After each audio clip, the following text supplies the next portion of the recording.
Suzanne Engelbrecht, Communications and Media Liaison for Grain SA. Psychology in this business will be looked upon with suspicion, won't it? Because you mentioned to an average farmer or the people that you work with psychology, and it must scare the heck out of them. Yes, but you don't have to mention psychology. But you use it in everyday practice. Yes, you do. I'm working with a farmer who is very successful, or a farmer who's not successful, and the way that they communicate to you will just indicate where you need to go with them. I'm glad you brought that up with the farmers. It doesn't matter whatever colour, class or creed they are, because the majority of your membership of Grain SA is now, of course, black. Yes. So communications with a black man are going to be very different from communications with a white man. Tongue-in-cheek, not necessarily, because I often say that Afrikaner men and Zulu men, they're not that different. They are all very patriarchal, although they don't think that. And they think they are the strongest, best ever, which is sometimes very true. Look at Shaka and then look at some of the Boere, you know. Yeah.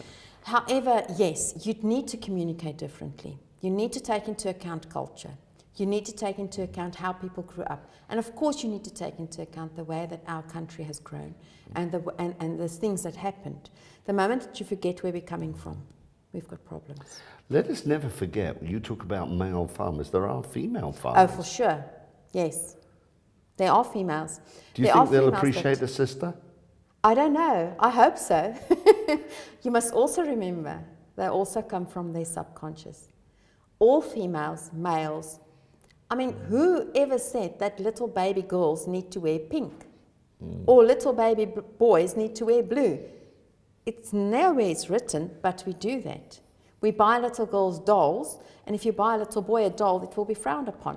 So you need to understand that women is exactly the same as men in that regard, that you need to take into account where they come from. Well, they also have the fears and the aspirations that each of us have. It's just not the Mars and Venus thing, isn't it, really? Yeah. Yes, well, you must remember it's because the way that we were programmed. That's why we're so different. If we grew up in the same type of situation, we would not be different. That's why I believe I can do anything a man can do, because that's the way I was taught. Maybe not everything. But you would be looked upon 20, 30 years ago as a Burmese. And therefore your political thinking would have been not akin to today's modern thinking. No. So how did you break the mould? My father, when he was a young man, he studied theology. And he realized at some point, I think it was in his 4th or 5th year, that that's not what he wanted to do.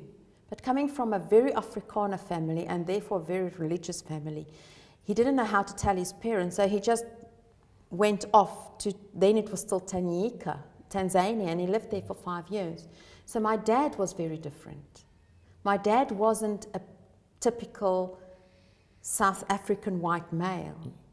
My dad was a person who taught me how to shoot a rifle very well and how to be a lady very well. What do you look forward to doing with Grain SA?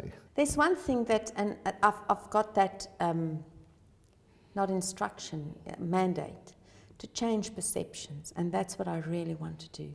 Because I know that there are people out there that are white Afrikaans-speaking South Africans, that are farmers, and that are doing very well for the people working for them, and that are doing everything they can to build this country. And I want to be able to change that perception of the white Afrikaner farmer being the racist Boer landowner, you know, to a person who he's an entrepreneur, he's an employer that ensures that there are people that get work, that ensure food security, because that's the thing that we're working towards, is food security. There it is. But at the same time you're doing that, you cannot forget, of course, the aspirant black farmer. No, not at all. Because, you know, we only have 37,000 farmers in this country, and those are not enough to ensure that we have food security.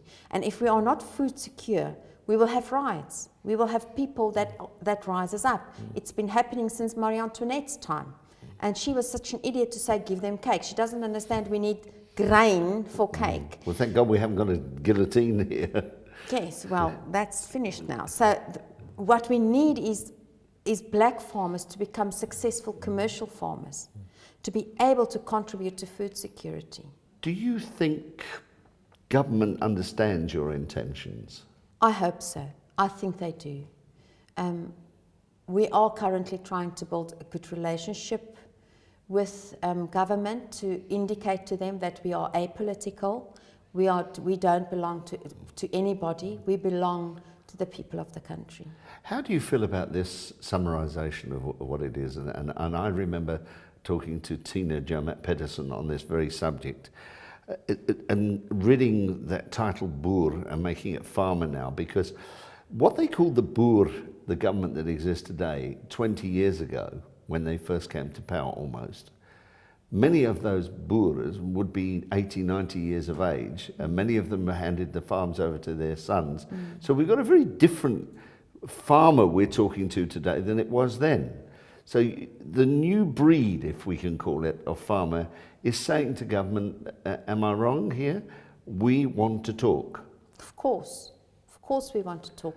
You must remember, in all sections of life, you will get people that are the 2% that are radical or that are different or that look at the Muslim community. There are no kinder people than Muslim people, but there are maybe 0.1% of them that's radical that destroys the whole situation.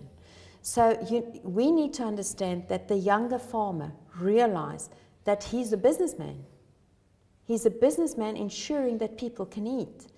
There are people that are still in that same old mold, and you'll get that in all communities, in all cultures.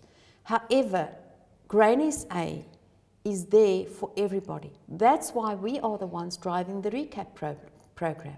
That's why we are the ones taking farmers from day one, mentoring them, not doing stuff for them, mentoring them to bring them to where they need to be. Spell out for those that don't know what recap means. The recapitalisation program, you need to remember I'm very new and I stand to be corrected. As I understand it, is to give farmers a certain amount of money. However, the farmer that is using that money cannot take all the money and spend it on one certain thing. They need a mentor to tell them, if you buy a tractor that's this amount and you still need to buy seed and you still need to, so they need to teach them to do a budget. They learn from Grain SA and the people that work with the developing farmers how to see what soil they have so that they can utilize that, how to repair a tractor. Because often we cannot buy new tractors. I mean, you saw them on Nampo. There are some of them that's so expensive. I would not buy 4 or that. 5 million Exactly. rand for a But tractor yes. and a harvester. But you get second-hand stuff that's available for these recap farmers.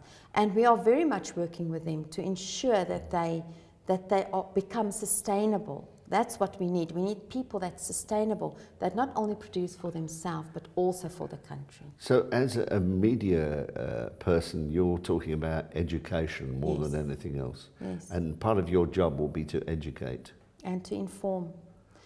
And to inform. It's very important to me that the truth be spoken. That we acknowledge the fact that everything wasn't the way it was supposed to be for many years. But the truth is that we as Grain SA, and that's why I work with them, believe in the future of this country.